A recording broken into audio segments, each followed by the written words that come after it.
Hi there. That's some hip music, isn't it? I know. I was slapping my fingers. Hey, folks, I'm Cheryl Head, and I'm co-hosting today Authors on the Air. It was a surprise to me that I was co-hosting. I'm happy to be doing it, though, because I get to talk to the fabulous Kellye Garrett about her new book and about some other things. And let me introduce her formally. Kellye Garrett is an award-winning crime fiction author, community builder, and advocate for marginalized voices in the publishing landscape. Her 2017 debut novel, the first in the Detective by Day series, is Hollywood Homicide, winner of the Agatha Award, the Lefty Award, the Anthony Award, among other acclaim.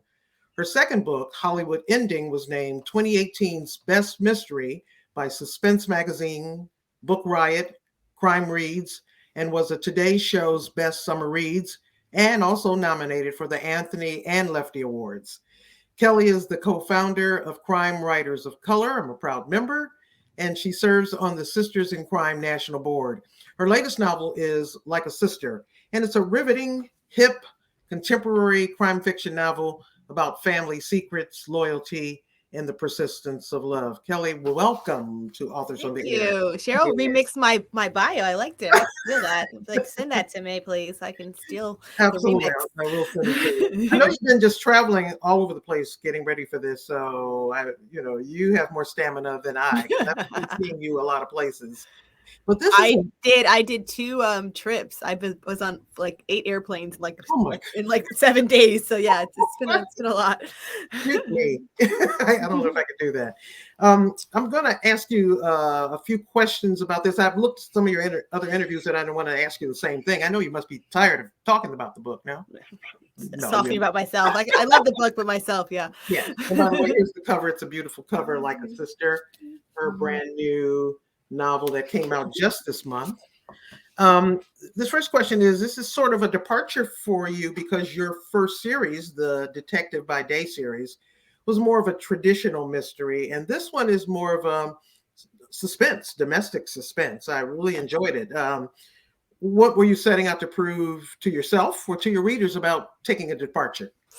Well, so I had 2 books in a series, and I found out my publisher was closing when I was working on the 3rd book. And so I was kind of like, okay, this is almost like a forced career reset. But I was kind of like, it was sad, but also it was good because that meant I could do whatever I wanted to do. Right. It's kind of like, and I had been reading a lot of domestic suspense, like Megan Miranda, Lori Raider Day, and just like really enjoying it. And so I was like, you know what, they need some Black girl magic in domestic suspense. And so I had the idea and I was like, let me go for it. Let me try it. And I did not write it under contract, or I had no idea if it would ever see the light of day.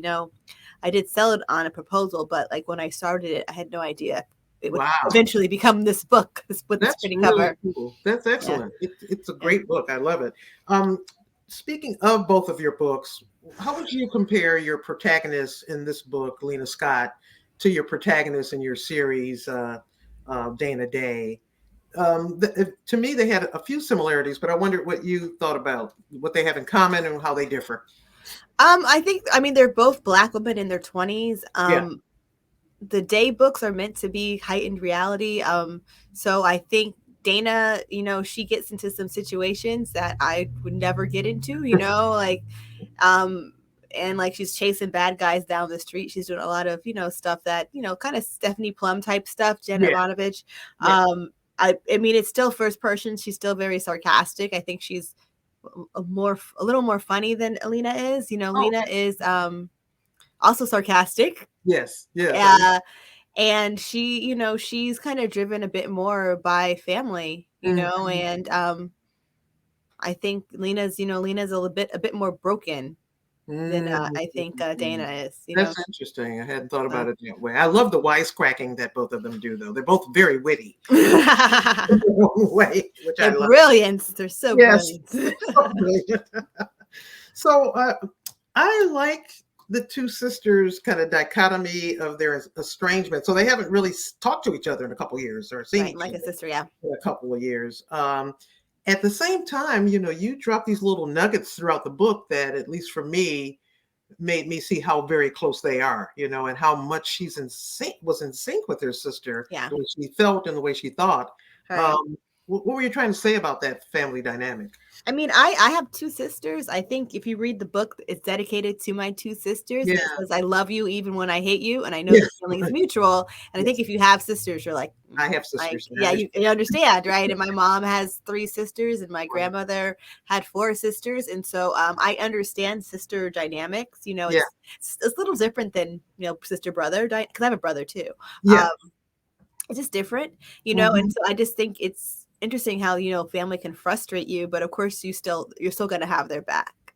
Right, And I think Lena says in the book, she never, even though she stopped talking to her, she still like never thought she'd never see her again, right, right. and so she's kind of dealing with that guilt of, Hmm. obviously my sister needed me and I was not there for her. Hmm. So And almost every person she comes across says, "Oh, she talks about you all the time." She's, yeah, I mean, they really they were in sync, even though they yeah. were separated. So what I haven't asked you to do is do like a little thumbnail description of what this novel is about. Well, do you? I stink at this. I've been doing interviews all month and I still Yeah, not nailed this, but I yeah. can just tell you the idea. So I got the idea from an actual New York Daily News headline. It said pregnant reality star found dead at 26 in Bronx with cocaine and no pants on. And it's a very on brand headline for the Daily News. Hmm. And I saw it and I said, that's a book, right?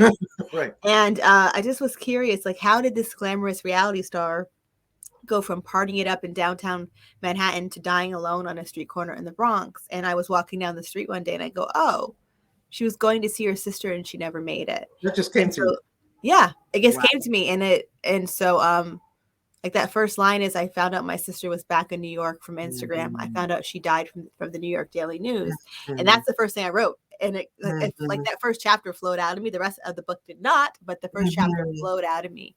And so that's Mhm. the story. It's Lena Scott, and she just knows her little sister who she has not talked to in 2 years, was coming to see her, never made it, and she wants to know why.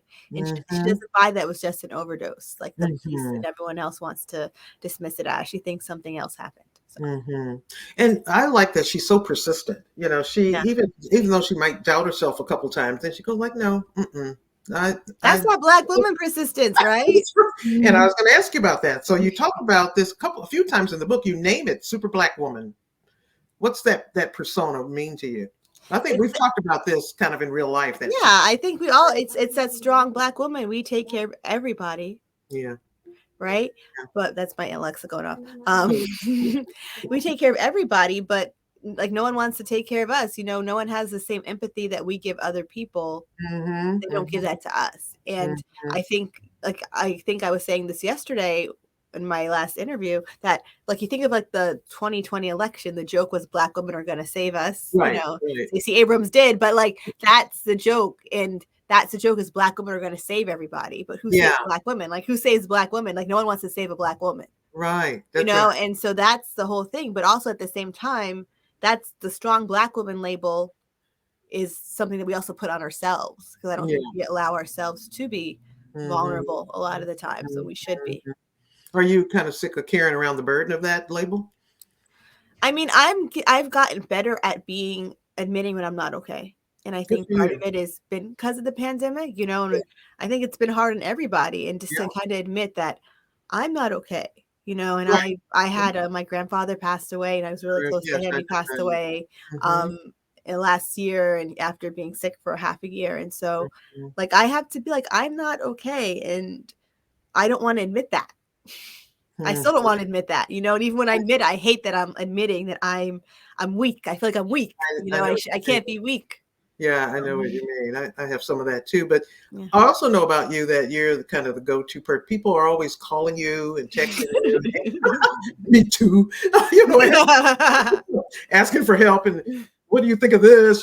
So I mean, people think that of you because I think you give it off. Your competence becomes the aura. I don't know what it is about me that says, "Oh, Kelly knows. Yeah, Kelly hey, can call handle me. this."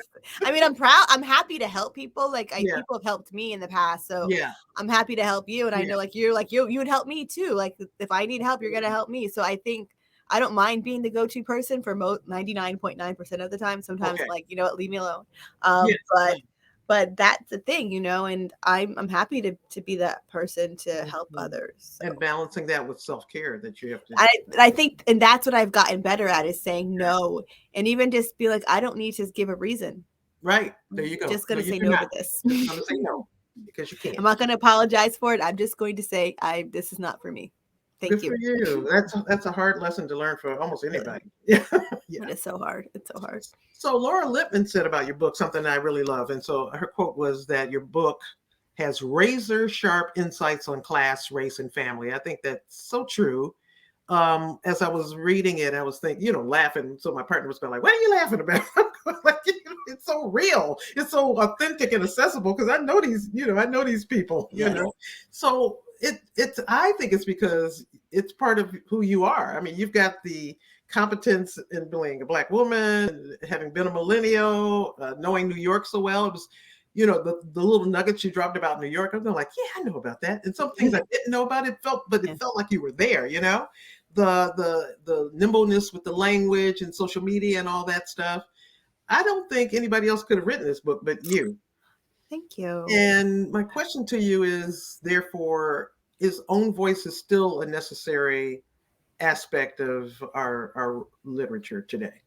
I think so. I know there's been a movement to stop calling it own voices, but I think people from marginalized backgrounds telling their own stories is always going to be important. Yeah. And I would love I love to have the idea. I think I talk about this a lot. Pam was saying like, oh, I met you when you won your Anthony Award. And I did my Anthony Award. I gave this speech saying that we need to make diversity status quo, not a trend. Right. And so I think that's what I want it to be. I don't want it to be a big deal anymore. If someone gets a Black woman gets a publishing deal, because it's a big deal for a Black woman in crime fiction to get a publishing deal. Yes. And I want to be like, oh, I'm excited for Cheryl, like your deal on just the level of being excited for Cheryl. Right. Versus like, oh, but also I know that your deal is what it means for all of us, what it's going to mean for people who we don't even know yet who are writing. And so that's what I want to get to that point, and it's funny, I started Crime Writers of Color with Walter Mosley and Gigi Pondian, but like I want to get to a point where it's not needed. Like that's my goal. That's not going to happen in our lifetime. But nice of you to think of it that way. I'm glad you started it. It's such a great community space, and that's why in the intro I called you a community builder. I think you're always looking at how to pair people together.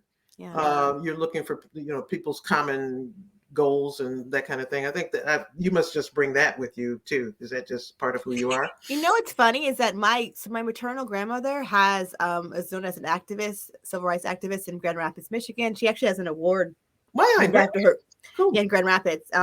And my dad actually has a gym named after him in Newark, New Jersey, because he was an activist in Newark. And so I get it on both sides of my family. And my attitude is like, if they can be outspoken about civil rights, I can definitely be outspoken about books, right? Like books. Like I can be outspoken about books. If my family was truly outspoken about things that not to downplay entertainment and media, but integration and the civil rights and life or death matters, like if they can be brave enough to be outspoken about that at the risk of, what they had to deal with, that I can definitely, it's no big deal for me to be like, okay, publishing's got an issue. Let's talk about books. That's good. And I think even in your book, even though you don't heavy-handedly deal with social issues, it's rife with social issues, class issues and police and community issues. That was a little piece in there. I love that. Some of your characters, I love Lena. I think she's really great. I think she's interesting to follow, in her journey in the book. But I also like your secondary characters too. They are funny. I mean, even the ones who don't even have a line in the book, like Mr. is his name, Mr. Buck with the Cadillac. I know that OG. You didn't even describe him, but I can see him in my head. I like Aunt E. I even like Aaron. So first I was going like, what the hell with Aaron? I like her. And then you see where she comes from.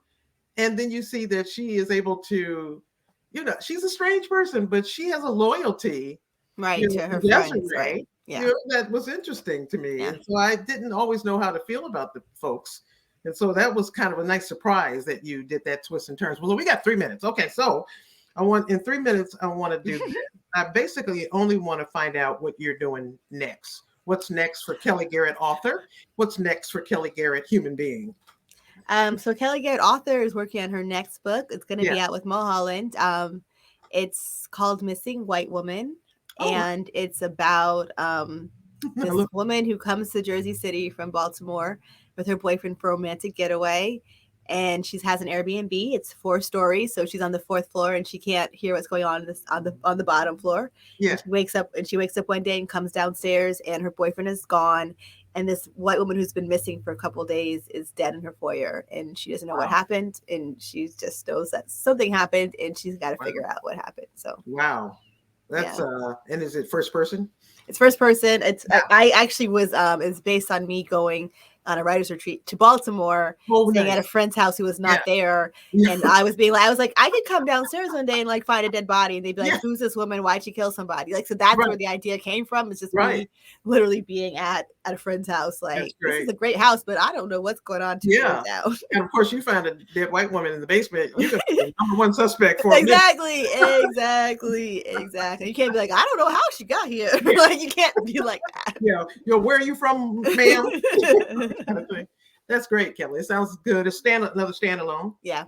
People ask me about Lena. They're like, oh, well, what's going on with her? And I wanted Lena to have a happy ending. I didn't want her I think that's the thing that sucks about series is like you have the happy ending and then you have to kind of throw them back into with the sharks. Book. And I wanted Lena to have a happy ending. So right now, I'm not saying I'll never revisit the world because I do love the characters, but I just wanted her to have a happy ending. I can see her doing more, and she's so smart and she's quirky, and flawed. That I would like to know more about her and to see how the next phase. What happens with her? She's about to graduate college and all that stuff. I want to know what's going on with her. That's good. What about Kellye Garrett, human being? What's going on with you there? I mean, I wish I had a life. I wish I had a life, Cheryl. I'm just like here trying to handle like life, just trying to deal with the pandemic. Right? Yeah. Well, we're post-pandemic now, so you're out. Oh, are we? Everything's great. We're perfect. When you were traveling, did you keep your mask on all the time? Oh yeah. I'm actually I took about 6 COVID tests. I did not get COVID. And I was surprised because I was like, I was around a lot of people. You were a lot of people, yeah. But a lot of places took precautions of like you had to be vaccinated and masked and tested. So that was great. So You're going to be a big muckety muck at Left Coast Crime coming up. The Toastmaster. Toastmaster. What does that mean? Do you get to? I think it means I just say hello, welcome to Left Coast Crime. Right. And then I'm like, enjoy yourselves, and then I go and drink, and everyone else has to do a bunch of other stuff. That's that's what I was told. So if I have to do more, it'd be very. Yeah. I don't know how much time we got. So it's 18:20. So I think we got about a minute and a half. So just talk to me about how you're feeling since the last time I talked to you about the landscape, the crime writing landscape. It feels more diverse. Do you think it's getting better? I do. I think it's way more diverse than it's been. I think since the 90s, right? We were, in the 90s, Black people were hot. And so I'm super excited. I mean, you have a book coming out soon that I'm so excited for. And, we call ourselves unicorns. So I call us unicorns, the Black women crime writers, because we're like super supportive of each other. And a lot of us have books coming out. And it's so amazing. I mean, on the flip side, some people can't get us confused, but on the other side, it's just really cool to not be the only person, right? And to like, oh, let's go to BoucherCon and be like, oh, I know I'm going to see Cheryl and Tracy and Rachel and Valerie and Alexia. Like, I'm going to see all these people. It's really great, and having been, because when I came out in 2017, especially with Cozies, it was like, that's how I call us unicorns, because Rachel Halsell Hall, when she slid into my DMs and she was like, it's like seeing a unicorn, because there were so few Black women being published in crime fiction like 5-6 years ago. Yeah, we've got to change that, and readers have to, and with books like yours and books like Rachel's and others, I think readers from all over are coming to it. So we've got 15 seconds, and I want to say thank you to Kellye Garrett for spending time with us on Authors on the Air. Thank you for having me. And your book is so fabulous, and I know it will also be garnering a lot of awards like the last 2. And I highly recommend it. Read it. It's really a good read. and you'll enjoy it. If I can put it in the screen, that will help. Kellye, thanks a lot. Thank you, Cheryl. Thank you, Pam. Rest. Thank you, everybody. So Get some rest. All right. Bye-bye.